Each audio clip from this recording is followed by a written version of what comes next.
Hello, traders. Today is Wednesday, July 16th, and this is my analysis for the Euro-US dollar, and we're going to start off on the daily time frame.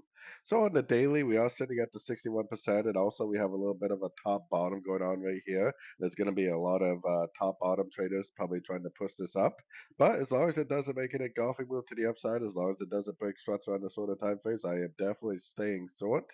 I think that this whole move down is actually very likely probably the first wave of either a correction like a wave A, or it's the first wave of a brand new downtrend like a wave one. Either way, I don't really think it's over yet. So going down to the 1 hour time frame, I've currently got my Fibonacci retracement from here to here. What it would turn me back into a buyer is a break of this high right here. If that does not happen and anything I see to the upside, I am definitely going to assume is nothing more than a pullback to the last wave down. So if I do see it go up to any one of these Fibonacci retracement levels, anywhere between the 38 and the 78%, especially if it's some sort of like a three-way pullback, and then an engulfing move to the downside, I would definitely continue to look for sorts.